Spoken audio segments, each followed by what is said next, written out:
This is the homework hints for National 5 homework sheet 13. In question 1 we're asked to write the following as one fraction and fully simplify our answer. So we've got 6x minus 5 over 2x squared to take away 3x minus 1 all over x. Now to start this question off we're looking to get a common denominator.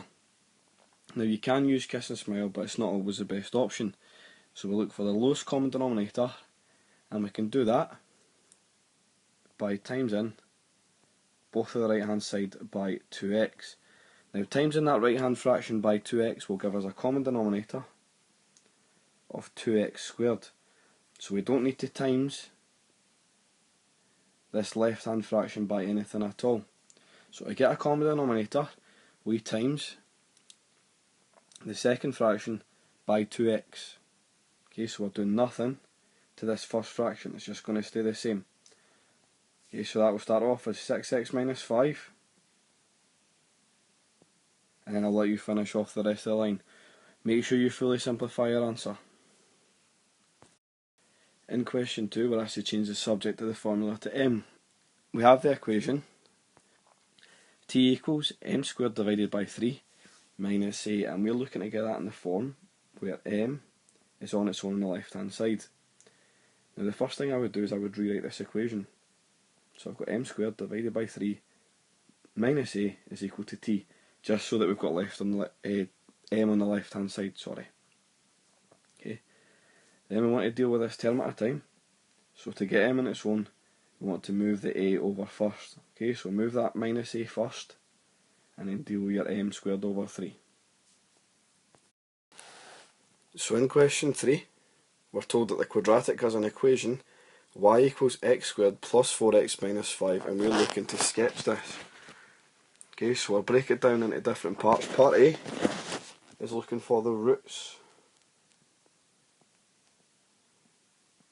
Okay, and to find the roots we need to factorise by making this function here equal to 0. Okay, so we need to make it equal to 0 and then factorise.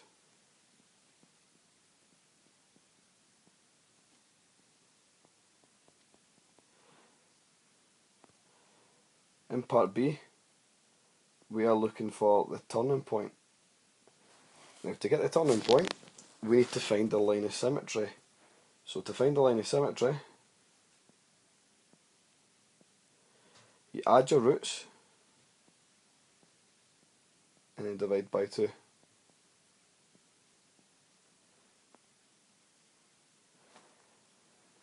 And when you calculate this value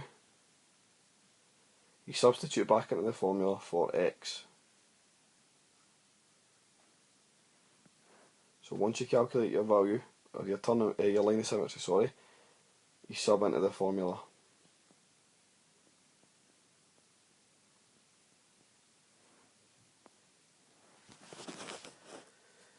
In part C we're asked for the y-intercept, and that's just when x equals 0. Okay, any point on the y-axis has an x-coordinate of 0, so we substitute x equals 0 back into our quadratic at the top.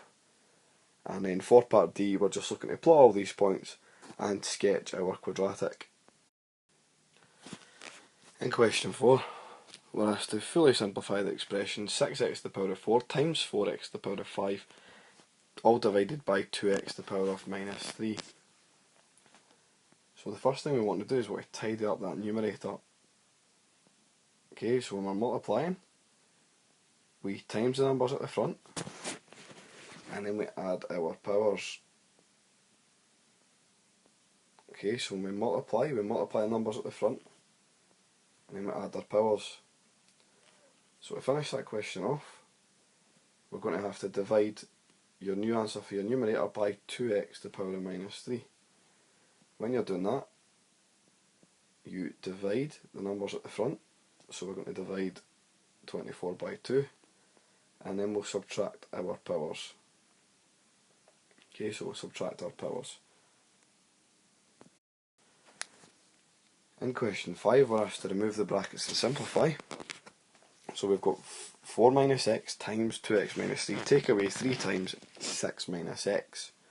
So what we're looking to do here is we're looking to take it term by term. So because we have a double bracket, we can use FOIL. So we can FOIL out our first bracket, and then we can multiply our second term by minus 3. So we multiply out that second bracket by minus 3, and that will give you an answer here. So once you've FOILed the first part times the second bracket by 3, we can tidy up our answer. In question 6, we're asked to simplify the expression 2 square root 20 plus the square root of 27 minus the square root of 500. Now, if you take it term by term, 2 root 20 means 2 times the square root of 20. And to simplify this expression, we need to simplify our 3/3. We do that by finding the highest square factor.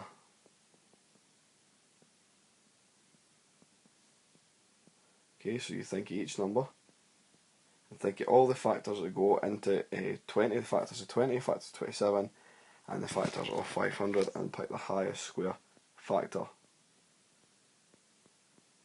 Okay, so we're looking to write these surds in its simplest form, so by pulling out the highest squarest factor, we can do that. And I'll let you finish that question off yourself. In question 7, we're asked to calculate the area of the sector and leave our answer as a multiple of pi. So it's a non-calculator question, so we don't want to see any answers that are like 7.637 and so on. We want to see our answer as a multiple of pi.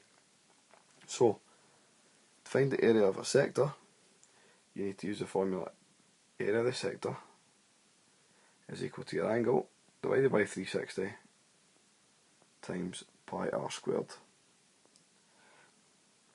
Now you have all this information from the diagram on the left hand side. Okay, so if you look at the homework sheet, you've got all the information you need from the diagram, and you want to leave your answer so it looks like something like this. So 10 times pi centimetres squared. So this is the final answer that we're kind of looking to get towards. So I don't want to see any decimal answers, I want to see a number times pi centimetres squared. In question 8, we're asked to solve the equation 3x squared equals 10 minus 2x, given your answer correct to 2 decimal places. Now when it says 2 decimal places, you should be thinking to yourself, I need to use a quadratic formula. But you can't use the quadratic formula when you have x's on both sides, so we need to get the function equal to 0, or the quadratic. So we need to move over this 10 and minus 2x, and it will change the sign. So it will become plus 2x minus 10 is equal to 0. Then we need to use our quadratic formula, which is minus b plus or minus the square root of b squared minus 4ac all over 2a. So x is equal to that. Okay, so that will give you two answers for x, and we can obtain our values of a, b and c because all quadratics are written in the form ax squared plus bx plus c is equal to 0. So you can use your function to get your values of a, b and c and then stick it in the formula. And be careful, round your answer to 2 decimal places. In question 9, we're told that the cylinder and cone we have here have the same volume, and we are looking to calculate the radius of the cone using this fact. So we don't know what the volume is, but we can calculate it from the cylinder because we have a radius and a height.